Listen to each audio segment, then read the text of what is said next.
Hello and welcome to TRH World. I'm Gokcen Ardic. On this special episode of Across the Balkans, we explore a country where storybook beauty meets living heritage. This is Slovenia. Intimate, inspiring and full of surprises.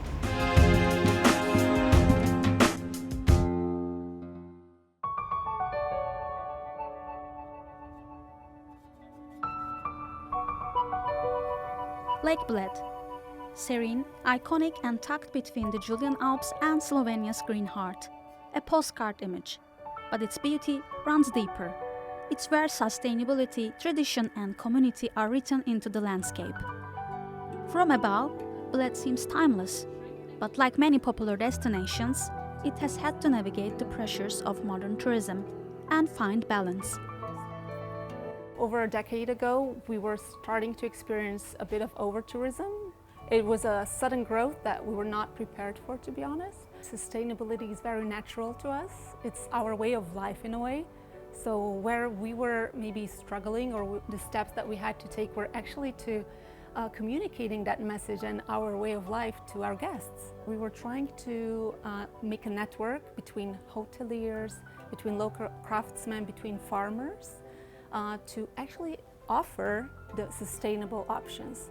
That approach, rooted in communication and collaboration, has shaped the way this community now welcomes the world. Showing respect and expecting the same in return is essential. And sometimes, sustainability tastes like tradition. In Bled, that tradition is layered, literally.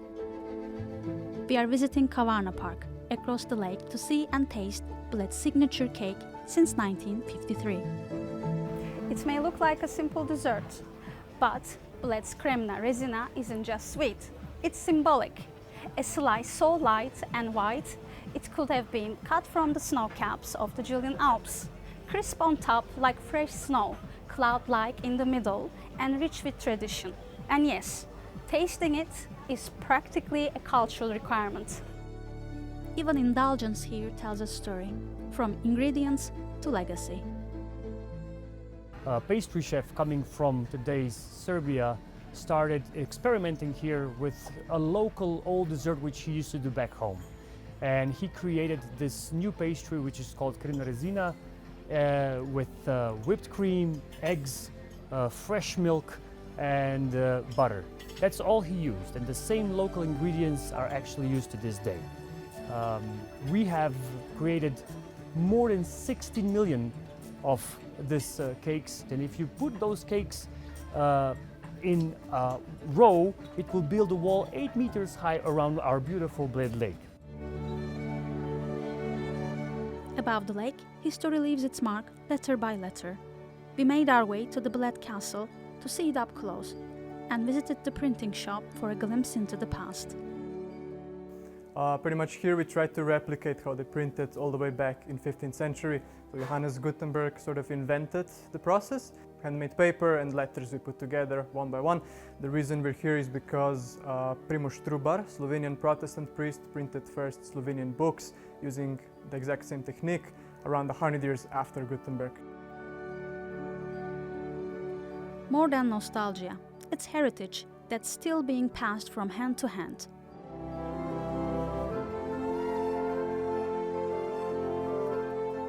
Bled Castle has stood its ground for over a millennium, and from a leadership perspective, balance is key between what stays and who visits.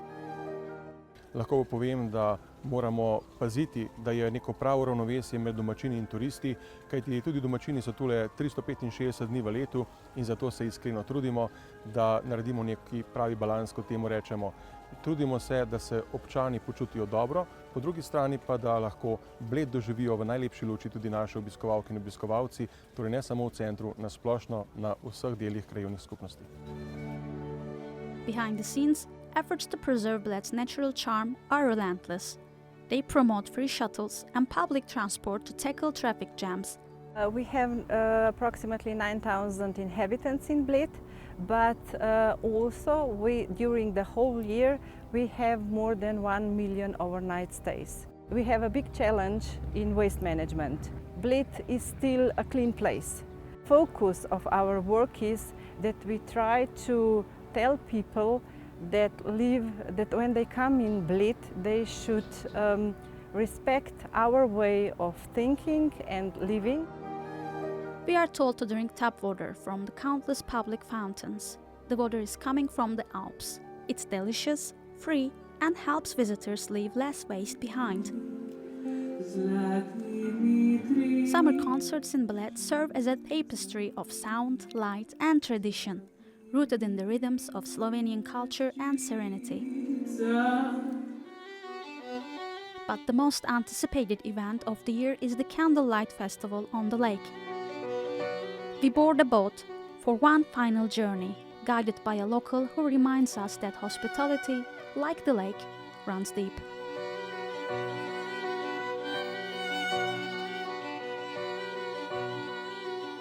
Bled's charm isn't only ecological, it's cultural.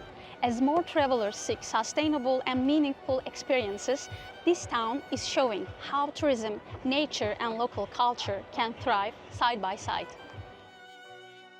As night falls over Lake Bled, the water becomes a mirror of light and memory.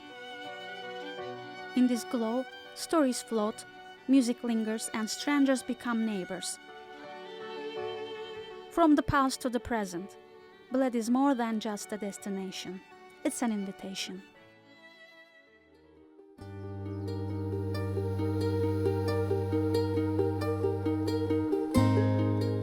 This morning we are savoring one last taste of Bled before heading off to explore the Alpine pastures of Velika Planina.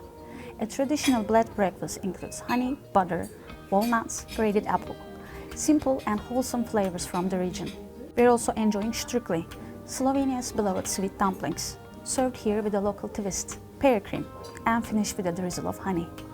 It's the perfect farewell to this lakeside town, comforting, authentic, and full of flavor. And that lingering aftertaste will only make me miss Bled even more.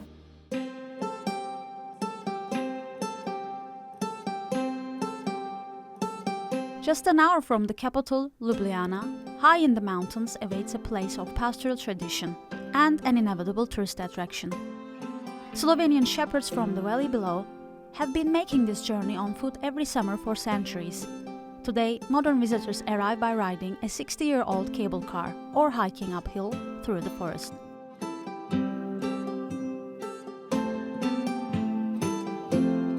We met Tomasz Stefe, who oversees tourism activities at Velika Planina. Shepherd's Village is very beautiful and very rich with cultural heritage. You will see there wooden homes that were built for shepherds after the Second World War. Velika Planina is very popular for visitors throughout the whole year. Well, shepherds have been coming to Velika Planina since ages. We then took a 10-minute chairlift ride to the top, where you step into crisp mountain air and a living fairy tale. Wooden huts, grazing cows, and a way of life still echoing the past. Perched above the clouds in the Slovenian Alps, Velika Planina feels like another world. One where time perhaps has slowed down, but it's catching up. So we are in front of Shepherd's Village on Velika Planina. This one is one of the rare of this size still preserved in Europe. Here we have 63 shepherds' huts. Owners are farmers from the valley, and they come to this village on the mountain in mid-June and stay with cattle till mid-September. So interesting are these huts, which are wooden. You see that some start to put solar panels on the roofs to at least have maybe some electricity, because there is no electricity grid in these huts, and there is also no running water. So they are, for animals, they are capturing rainwater, but in the huts, no running water, no tap water, so everything is still very authentic. Even though tourists now outnumber shepherds, culinary traditions have survived, offering everyone a taste of this Alpine heritage. More than half of milk is used for calves that are drinking mother's milk. What remains is used for dairy products, and it is mainly, we call it sour milk or cottage cheese. This is what they sell to tourists, because really this cheese is very good, because when cows are grazing, they're intelligent animals, they just pick good herbs. So it's with no additives, and this shows in dairy products. Also in the past, shepherds, they have been themselves eating food that can be eaten together with milk. They didn't have in the past a lot of different things, but they had milk, so food was actually combined with that. This is typical shepherd's lunch: sour milk, ajdovi žiganci, and cow's milk cheese. Young and old, so we are going to try now.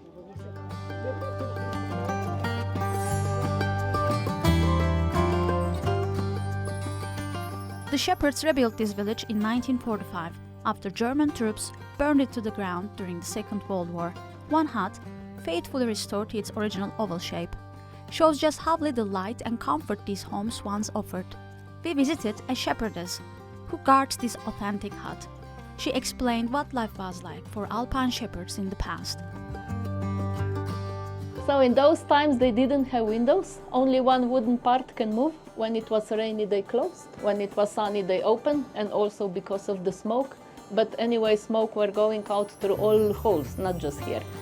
And for example, this stone is very important. Because of this stone, the smoke were going inside of the room, not directly of the wall. Some people say that life was difficult, but actually life is difficult if you can compare with something. But if you cannot compare, it's just life, simple one. So they didn't think if the life is difficult or simple one. Some worry that its growing popularity could erode what makes Velika Planina truly special. But high above the clouds, it still holds on to something rare. Not just history, but a way of life that chooses simplicity, silence, and summer on its own terms.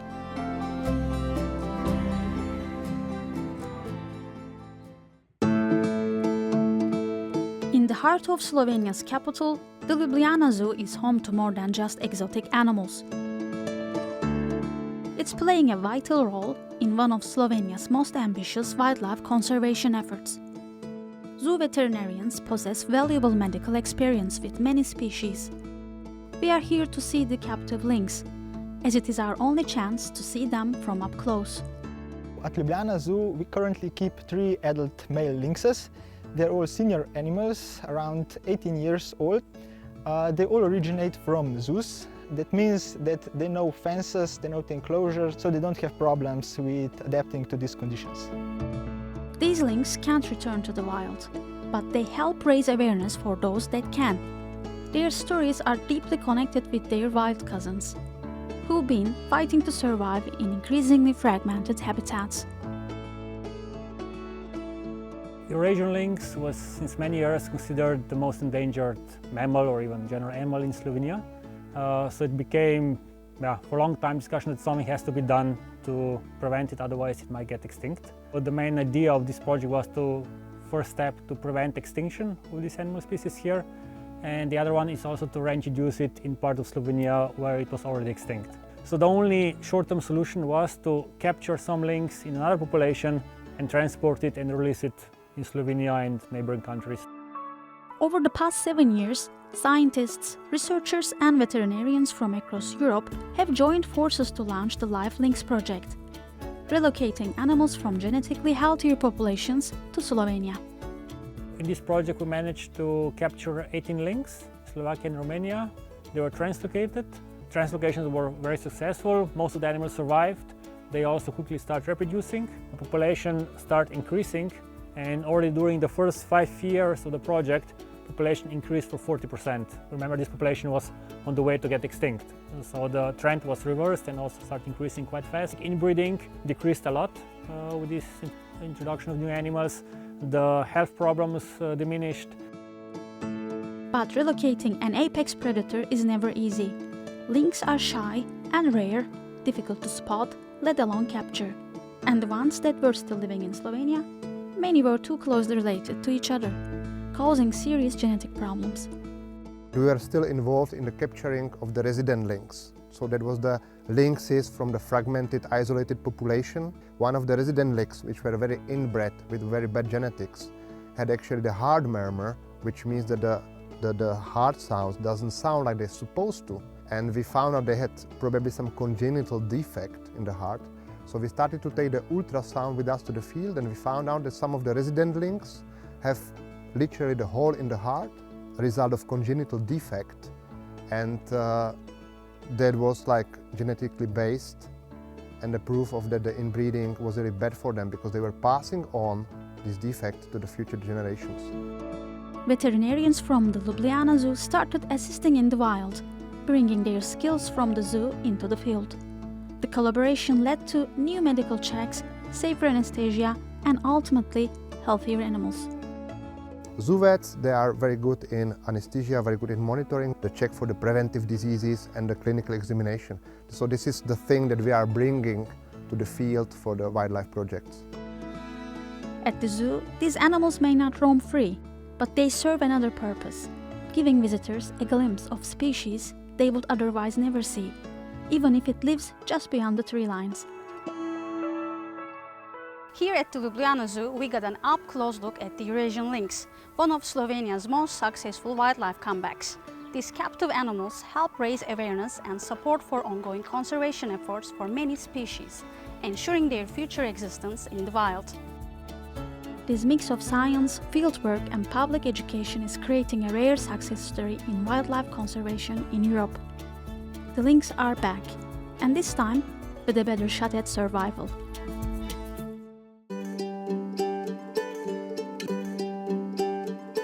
Ljubljana is one of Europe's smallest capitals, but it's full of stories etched into stone, forged in metal, and whispered through myth. Here dragons guard bridges, and artists are shaping tradition. This city is where the past and present constantly meet. Just beyond its bridges lies Zlatoruna, a small workshop where precious trinkets and ornaments are handmade. For over 3 decades, Christoph Steidl-Porenta has worked to preserve a dying craft, and he is now the last silversmith in Slovenia, still working entirely without any modern machinery. I'm a goldsmith and silversmith. I have now this workshop for more than 35 years. We work here all from the beginning to the end with our hands. No? Mostly we work, of course, jewels, small stuff like earrings, pendants or something like this, but also bigger parts, bigger stuff like chalice for the church or some sculptures. Time changed. Today mostly it's work with computers or with printers or something like this. It's a problem. I'm here in Slovenia the last silversmith, which means that I make really bigger stuff in silver. I hammered all this. The process is as meticulous as it is meditative. Each piece begins with a vision, not just about the shape or scale, but about the story. Christoph draws inspiration from everything around him, including the symbols that have long defined this city. And in Ljubljana, no symbol is more iconic than the dragon. Woven into the city's mythology, it also finds its way into Christoph's creations, transformed from folklore into form. You can find the dragon everywhere in Ljubljana. On the bridge, on the sign of the castle, and all. No? Wherever you look, you can find the dragon. For me, the dragon also very, very important. And I like to work dragons in all sizes, from very small dragons to very big dragons. So that's, of course, a point here from Ljubljana, and it's very impressive. No? The best of them is nobody saw a dragon before, no? So you can work what you want. With no formal goldsmithing schools left in Slovenia, this workshop has also become a classroom, a place where ancient techniques are passed from master to apprentice, and where careers are often forged in unexpected ways. I come from a very technical family, so I was studying biology and biotechnology. And while I was doing my master's in biotechnology, I needed a creative outlet. A family friend said that there is a goldsmith in Ljubljana that sometimes takes on apprentices. So I packed all of my little stuff in a little box and I went to Chris and said, could you teach me? It sounds a little bit medieval when I say that I'm an apprentice, because who even does that? It's really important to have a master to guide you along the way, so you can hopefully go on that path alone in some time. Christoph's mentorship places much emphasis on technique and pushing each apprentice to discover new limits for their creativity. At Zlata Runo, a piece of jewelry is never just decoration. It's memory, myth, and meaning forged in metal. In a city where stories are part of the streets, this atelier gives you the rare chance to carry one with you. Even after decades, Christoph continues to learn and evolve with every piece. In a world moving ever faster, Zlata Runo moves at the pace of tradition. It's where metal is shaped by memory and meaning is passed from hand to hand.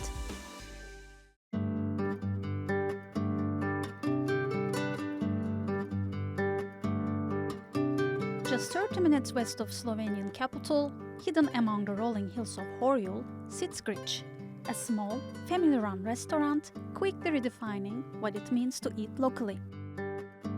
Surrounded by forests, gardens and farms, Grič is a fine dining destination and a sustainable family operation.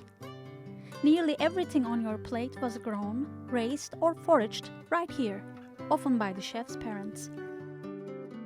We arrive on a bright afternoon to meet Nate Svarchnik, the restaurant manager, and our guide to where it all begins, outside. Behind us you can see we have several different gardens that we use only for the restaurant. We have a asparagus garden, which is right underneath the path behind us. We have a flower garden, which is separate from everything else because you don't want to have butterflies on your vegetables because they eat away at it. Then we also have in the woods, it's hidden a mushroom garden. We have a wasabi garden because there's a stream running past it, and we have a wild vegetable garden. So for the vegetable part of the restaurant, we're about 80 to 90% self-sufficient. And it's also, there's nobody working on the gardens apart from the family. All of the meat here is always local, it's always Slovenian. We don't take cows that were meant for meat, but we have like milk cows or old beef, which means they had the whole life cycle behind them. The duck farm is roughly 10 minutes driving distance away from here. It depends on who's driving. And what Grič can't grow themselves, they source from nearby farms, just minutes down the road. Today, we visit the duck farm and gardens that provide the freshest produce. We then surround ourselves with the goats in a small dairy farm that provides the cheese. There is no industrial production here, just a few animals, well cared for, living slowly and simply. Before heading back to the restaurant, where the magic happens, we have a quick taste of the cheese, directly from the farmers. So, This is all local. this is all from this farm. It's not the only things that they do, but the cheese here is always sold out. So we get what we get. I asked them what to start with, and this is the combination of goat and sheep cheese. So this is the one that's mixed. Everything else is from goat's milk. So you can go ahead and try.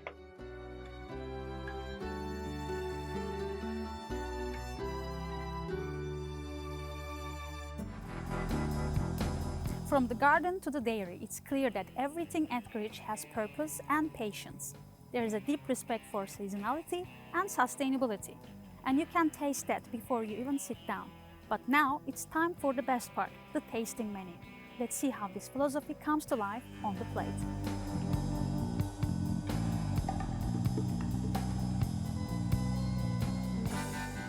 As the evening unfolds, the kitchen glows with quiet energy.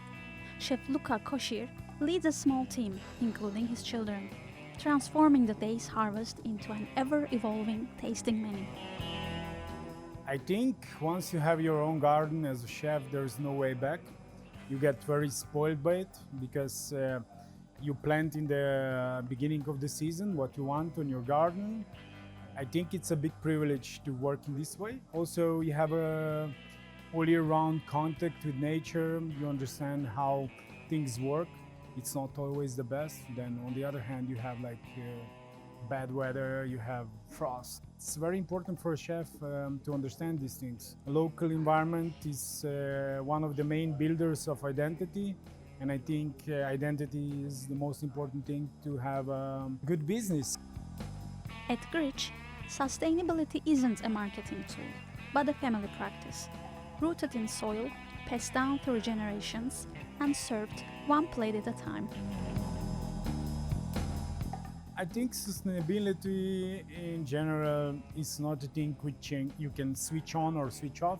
Becoming sustainable is not just switching the light bulbs or checking the water pressure on your pipes. It's much more about it, and you constantly learn about it and you constantly discover new ways how to be sustainable. So everybody who wants to be sustainable have to adopt their system to their establishment. So it's not something you can switch on or off. It's the way of living. What arrives at the table is as honest as it is refined, shaped more by weather, soil, and instinct than any recipe. All that hard work and humility paid off when Grič became the first restaurant in Slovenia to be awarded a Michelin star. At Grič, the philosophy is simple: grow what you can, source what you must, and always stay close to home. The result? A restaurant where everything, from the first seat to the final course, has a story. What a journey through breathtaking landscapes, flavors rich with stories, and people whose passion keeps traditions alive. In Slovenia, ancient customs meet new ideas, and sustainable living is more than a goal, it's a way of life.